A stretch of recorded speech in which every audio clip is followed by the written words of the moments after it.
It was a dark and stormy evening in New Jersey, and a group of police officers were stationed at the city's perimeter, scanning the roads for a fugitive. Their vigilance paid off when they stopped a speeding truck. As one officer approached the driver to request identification, it became evident that the driver had none to present. Meanwhile, a few officers moved to inspect the back of the truck, where they were stunned to discover a large number of dogs.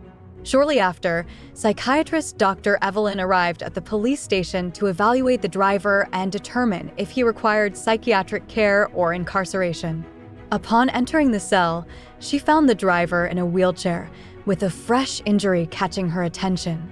When the individual turned around, Evelyn realized that the driver was a drag queen named Doug.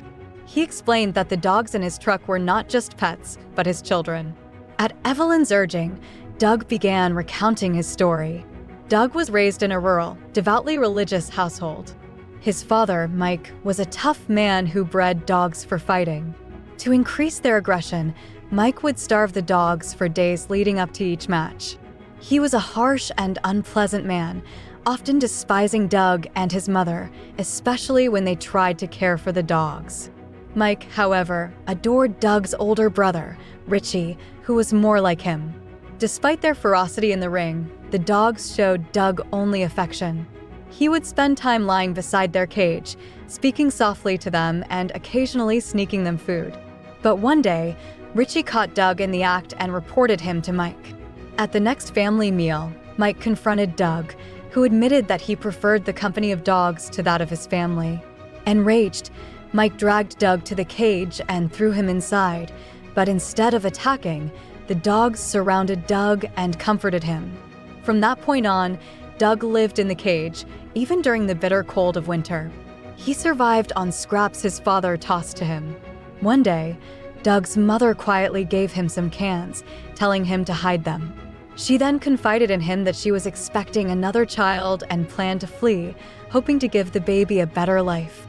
Doug harbored no resentment toward her decision.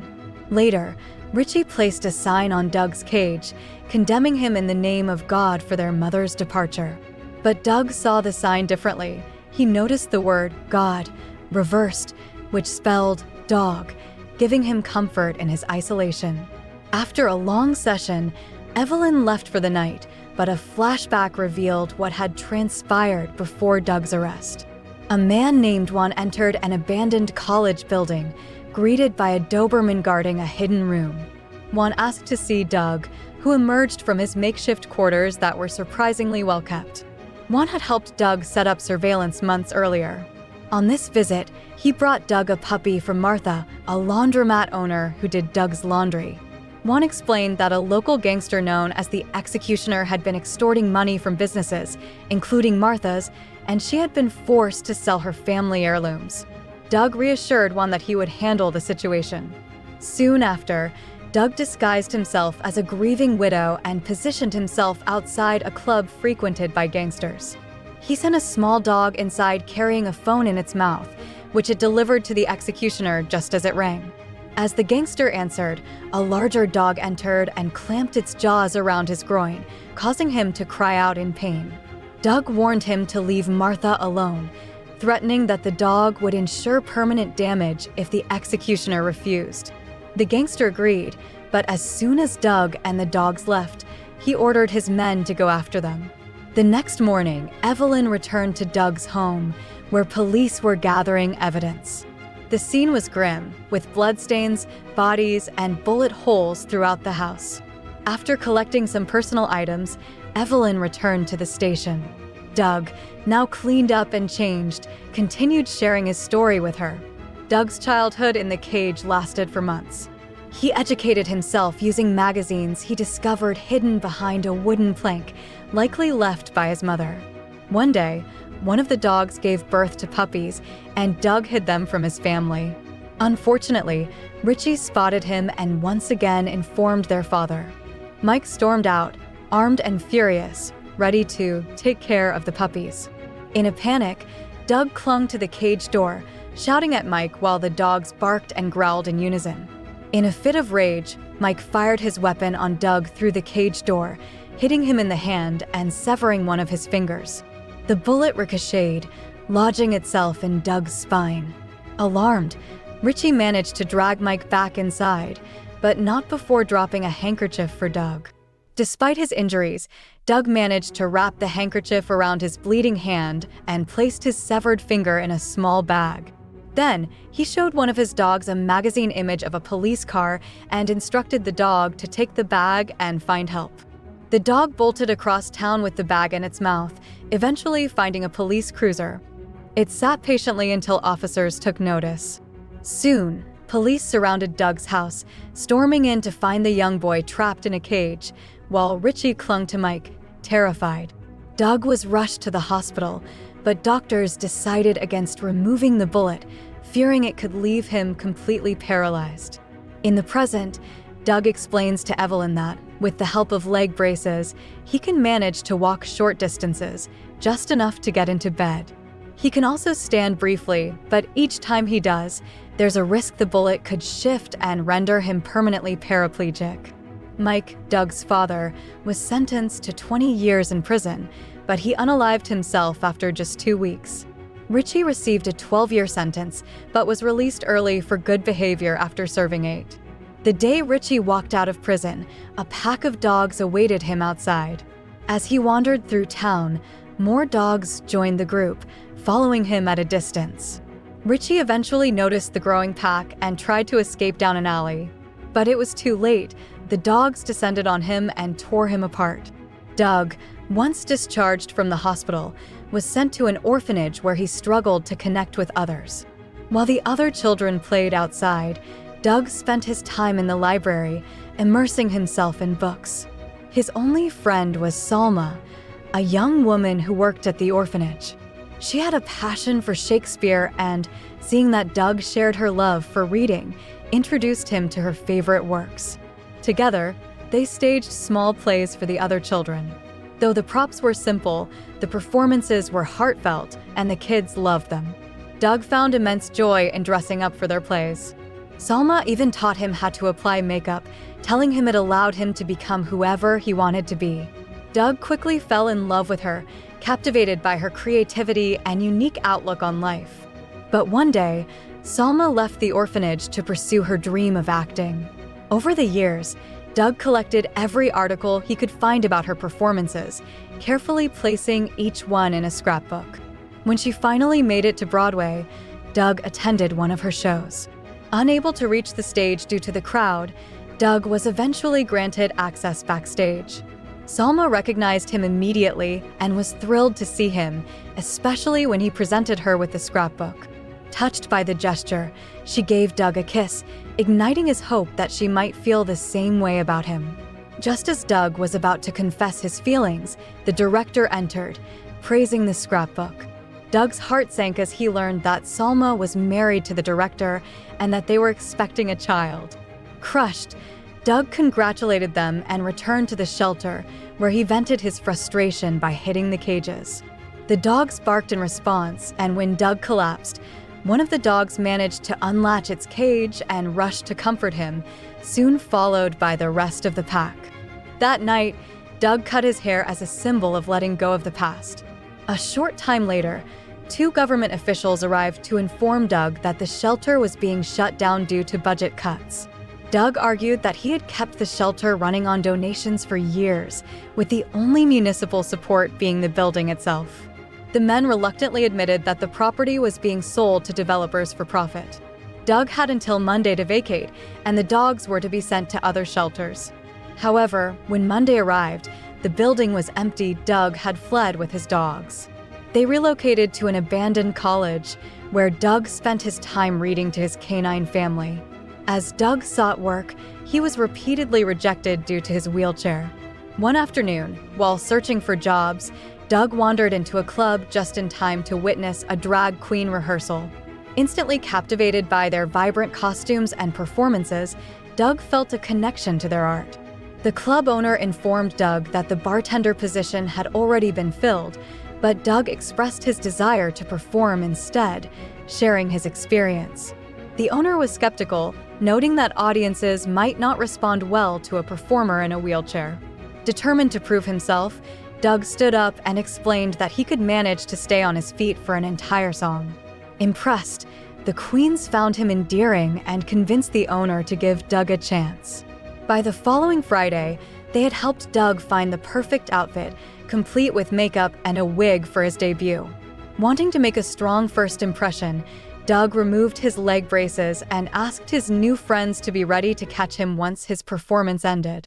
The queens assisted Doug to the stage, and he stood waiting as the curtains slowly parted. Introduced under the stage name Edith Piaf, Doug began singing in French, gently moving his hands as the melody carried through the room. The audience, along with his fellow performers, was mesmerized by the raw emotion in his voice. By the song's end, applause erupted and the crowd begged for more. As the curtains closed, Doug, exhausted, nearly collapsed, but the queens caught him just in time. From that night on, Doug became a regular performer, taking the stage every Friday. Despite the joy of performing, it wasn't enough to support him financially. Doug soon launched a business pairing lonely individuals with dogs for companionship and protection. He also quietly provided additional, less legal services, like the ones he had carried out with the executioner. One day, while cooking, Doug's dogs began fetching him ingredients from the pantry. This sparked an idea for what he called the fair redistribution of wealth. His smallest dog could easily slip through tiny, unlocked windows or hatches in wealthy homes, where it would open larger entry points for the other dogs. Together, they would steal jewelry, and no one ever suspected that animals were behind the heists. For a time, things went smoothly, until one wealthy woman filed a claim with her insurance agent, Ackerman, who initially suspected deception. Her story didn't add up. Every door and window had been locked except for a small bathroom window, and her dogs hadn't even barked. However, the security footage revealed something odd, a dog fleeing the scene with something in its mouth. Curious, Ackerman reviewed footage from other recent robberies and was shocked to see the same dogs involved in each incident, previously dismissed as random strays. In one video, Ackerman spotted a man disguised as a guard waiting by a truck for the dogs. Tracing the truck's license plate, Ackerman found Doug's profile and learned of his job at the club. That Friday, Ackerman attended Doug's performance, shocked to see him wearing one of the stolen necklaces on stage. After the show, Ackerman approached Doug in the dressing room with a flower, pretending to be an adoring fan. He invited Doug out to dinner, but Doug declined, explaining he had to go home to take care of his kids. Ackerman discreetly followed Doug back to his hideout, fire weapon in hand. The dogs sensed the danger and warned Doug, who quickly instructed them to hide.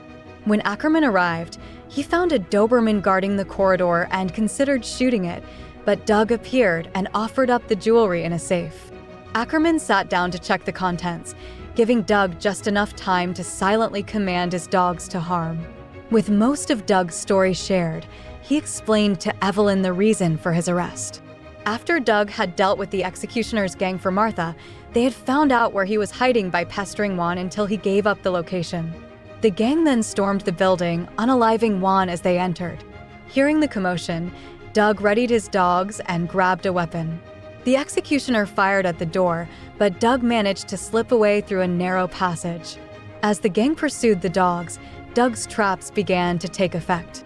One gangster chased a small dog into a wet bathroom where a live wire electrocuted him. Another was shot by Doug through a locker room wall, and others were mauled by the larger dogs or fell into hidden pits. One man stepped into a trap, leaving him dangling from the ceiling, helpless against the waiting dogs below.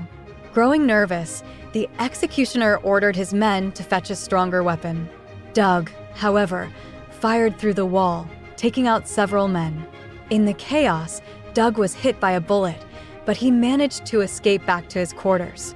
The executioner finally broke through the door, but by then, he had run out of ammunition. Seizing the moment, Doug's dogs attacked, ending the executioner's reign. Doug fled the scene in a truck with his dogs, but the police intercepted him shortly afterward. As Doug sat in the squad car, he signaled his dogs, and they scattered before anyone could catch them. In the present, Evelyn, shaken by Doug's revelations, tells him she's heard enough and leaves. Doug stands by the window, lighting a cigarette, and smiles when he hears a familiar howl from outside. His dogs have returned, and as they gather outside the station, Doug prepares for his next move. Dressed in the clothes Evelyn had brought him, Doug's dogs sneak into the police station. They scare the front guard into unconsciousness before one of the smaller dogs retrieves the keys and drops them by Doug's cell. With newfound determination, Doug leaves his wheelchair behind and steps out, walking unsteadily toward the church across the street. There, he kneels and asks for divine judgment before collapsing, taking his final breath as his loyal dogs surround him. Soon, dogs from all over town arrive to pay their respects.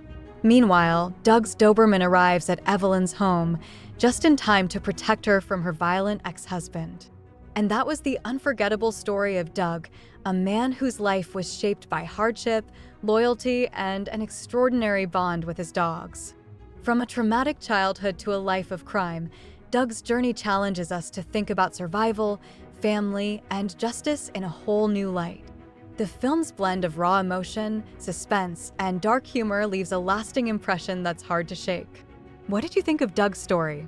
Could there have been a different path for him, or was he always destined to meet this end? Let me know your thoughts in the comments below. And if you enjoyed this review, don't forget to give it a thumbs up, hit that subscribe button, and ring the bell for more movie breakdowns. Thanks for watching, and we'll see you next time with another gripping review.